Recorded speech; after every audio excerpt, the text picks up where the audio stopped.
Halo semuanya, Astra International ini merupakan perusahaan holding company yang punya banyak anak usaha dari berbagai sektor.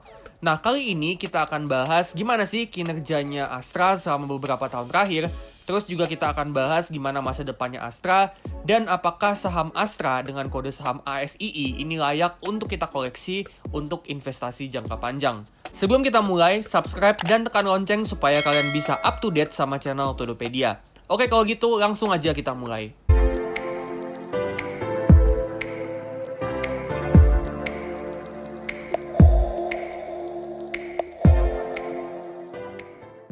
Oke, saham ASI ini selama 5 tahun terakhir, bisa kita lihat di sini ya, saham ASI ini dalam tren sideways cenderung downtrend. Nah, kalau kita invest di saham ASI 5 tahun yang lalu, sekarang ini kita ada dalam posisi rugi 19%. Nah, kayak yang tadi gue bilang di awal, ASI ini holding company yang punya 7 anak usaha yang bergerak di 7 sektor yang beda-beda. Ada otomotif, ada jasa keuangan, ada alat berat dan tambang, agribisnis, infrastruktur dan logistik, ada IT juga, dan yang terakhir juga ada properti. Nah, sekarang kalau kita lihat kinerjanya, selama 5 tahun terakhir, revenue ini tumbuh dengan rata-rata 5,2% per tahun, gross profit tumbuh dengan rata-rata 7% per tahun, dan net profit atau laba bersihnya itu tumbuh dengan rata-rata itu sekitar 6% per tahun. Nah, kalau kita bedah sumbangan laba bersih atau net profit dari tiap segmen, segmen otomotif ini yang nyumbang laba bersih yang paling banyak. Jadi segmen otomotif ini segmen utamanya Astra. Nah, tapi sayangnya segmen otomotif ini labanya malah dalam tren yang turun. Nah, dari semua segmen yang ada di bisnisnya Astra, cuma segmen jasa keuangan dan alat berat yang cetak pertumbuhan laba yang positif. Sedangkan sisanya itu negatif dan ada juga segmen yang labanya itu naik turun. Jadi dari sini kita bisa dapat gambaran kalau Astra ini perusahaan yang punya tingkat uncertainty atau ketidakpastian yang tinggi. Dan emang penyebab utamanya ya karena bisnis-bisnisnya itu banyak yang sifatnya cyclical alias bergantung sama kondisi ekonomi, daya beli masyarakat, dan harga komoditas. Jadi agak susah juga ya untuk kita tuh bisa prediksi kira-kira berapa sih tingkat pertumbuhannya Astra ini untuk beberapa tahun ke depan. Sekarang kita lihat dari segi efisiensi. Profit marginnya ASI ini termasuk rendah ya, gross marginnya cuma ada di 20%-an, dan net profit marginnya cuma single digit. Artinya ASI ini bisnis yang overall emang punya biaya produksi atau cost of goods sold yang gede banget. Sedangkan dari segi profitabilitas, ASI ini sayangnya itu punya ROE yang dalam tren turun, dan sekarang ada di single digit. Gue sendiri nggak suka ya bisnis yang ROE-nya single digit.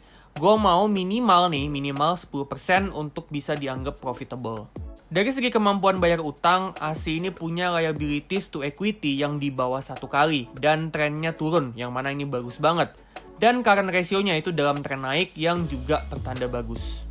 Dari segi cash flow from operation sama free cash flow-nya ASI juga dalam tren yang naik.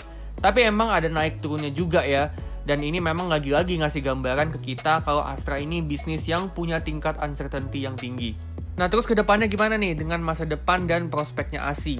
Nah, jadi ASI ini akan nyiapin dana capital expenditure atau belanja modal sekitar 18-20 triliun untuk ngembangin bisnis-bisnis utamanya ya, otomotif, jasa keuangan, terus United Tractors juga. Nah, ini tuh mereka lakukan untuk manfaatin momentum pemulihan ekonomi, di mana daya beli masyarakat naik dan jadinya bisa lebih banyak penjualan mobil sama motor. Dan juga momentum naiknya harga komoditas terutama batu bara. Jadi momentum ini mereka manfaatin untuk dapat keuntungan sebanyak mungkin, dan itu bisa kasih keuntungan untuk bisnis otomotif, jasa keuangan, dan United Tractors. Selain investasi di bisnis utamanya, ASI juga terus aktif investasi di startup digital dan teknologi. Di antaranya mereka udah investasi di Goto, di Halodoc, dan Sayurbox. ASI ini juga masih terus aktif untuk mencari peluang-peluang investasi di sektor lain, contohnya kayak energi terbarukan. Jadi dengan ASI ini aktif investasi di startup yang punya growth yang tinggi, dan mereka sendiri juga bilang ya tujuannya memang untuk jangka panjang, harapannya ini bisa kasih keuntungan investasi yang besar dalam jangka panjang buat ASI, terutama investasinya di Goto yang bulan lalu baru aja IPO. Overall ASI ini menurut gue bisnis yang cyclical dan sekali lagi gue bilang ya punya tingkat ketidakpastian yang tinggi. Jadi buat yang mau beli saham ASI untuk long term, pastiin kalian paham betul bisnisnya dan prospeknya di masa depan. Sekarang kita akan hitung harga wajarnya ASI untuk investasi jangka panjang. Harga wajarnya ASI ini dihitung dari berapa sih potensi cash flow yang akan dihasilkan saham ASI di masa depan. Cash flow di sini tuh bentuknya ada dua, yaitu yang pertama dividen yang kita dapat tiap tahun sebagai pemegang ASI, sama perkiraan harga ASI nanti di masa depan ketika kita mau jual sahamnya. Metode ini namanya discounted dividend model. Nah, kalau kalian mau belajar discounted dividend model, bisa cek playlist discounted dividend model di channel Todopedia. Untuk kita bisa proyeksi EPS dan dividen di masa depan, kita perlu buat ya asumsi growth dari EPS-nya ASI. Nah, karena ASI ini bisnis yang cyclical, yang punya tingkat ketidakpastiannya yang tinggi, kita akan pakai asumsi yang konservatif supaya ngurangin resiko investasi di ASI. Kita akan pakai 3 skenario di sini dan kita akan pakai asumsi 2%, 5%, dan 8% EPS growth untuk 10 tahun ke depan. Untuk dividen payout kita pakai 30% karena emang segitu ya dividen payoutnya selama beberapa tahun terakhir. Terus untuk PE ratio kita akan pakai 13 kali. Ini juga sama ya karena kita pakai asumsi growth yang kecil. Jadi PE ini memang identik sama growth. Makin tinggi growth artinya makin tinggi PE dan sebaliknya juga. Terakhir untuk return on investment atau ROI kita akan pakai 13% supaya ketika kita investasi di saham ASI, kita ini bisa ngalahin return IHSG dalam jangka panjang. Nah, dengan asumsi ini kita dapat ya untuk skenario best case dengan asumsi growth EPS 8% per tahun untuk 10 tahun ke depan, kita dapat fair value-nya ASI itu ada di 5.386. Terus untuk average case dengan asumsi growth 5% per tahun untuk 10 tahun ke depan, fair value-nya itu ada di 4.233. Dan untuk worst case dengan asumsi growth cuma 2% per tahun untuk 10 tahun ke depan, itu ada di 3.328. Nah, gue sendiri percaya kalau harga wajarnya ASI itu ada di kisaran harga 4.000. Dan gue akan pertimbangin buat buy ya ketika ASI ini nyentuh kisaran 4.000 sampai 4.100-an atau 4.200-an.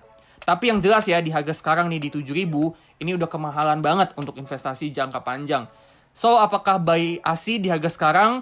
Jawabannya adalah big no kalau tujuannya untuk investasi jangka panjang. Tapi sekali lagi gue harus bilang ya, kalau wajar ya kalau misalnya kita pakai asumsi growth yang kecil untuk proyeksi EPS-nya ASI di masa depan. Karena emang model bisnisnya ASI ini yang anak usahanya banyak banget dan beberapa emang bisnis yang cyclical. Contohnya kayak AALI. Jadi ASI ini tingkat uncertainty atau ketidakpastiannya itu tinggi. Nah, makanya kita pakai asumsi growth yang kecil supaya kita bisa antisipasi kalau ternyata kedepannya ini ASI ini kinerjanya kurang bagus. Dan kita beli sahamnya di harga yang semurah mungkin supaya kita bisa minimalisir risiko sekaligus memperbesar potensi cuan yang bisa kita dapat dari saham ASI. Nah, gimana nih opini kalian tentang saham ASI? Kalau misalnya kalian punya pandangan lain soal saham ASI, mungkin kalian gak setuju ya sama pendapat gue di video ini, itu boleh banget kalian share di kolom komentar. Siapa tahu itu bisa jadi insight buat viewer lain atau juga insight buat gue sendiri. Oke, sekian dulu ya videonya ya. Kalau kalian suka, like, comment, and subscribe, dan tekan lonceng supaya kalian terus update sama channel ini dan supaya bisa bantu channel ini untuk tumbuh. Disclaimer ya, kalau ini cuma analisa dan bukan ajakan untuk jual beli saham. Keputusan di tangan masing-masing dan gue nggak bertanggung jawab atas kerugian apapun. Oke, kalau gitu gue pamit dulu dan sampai ketemu di video selanjutnya.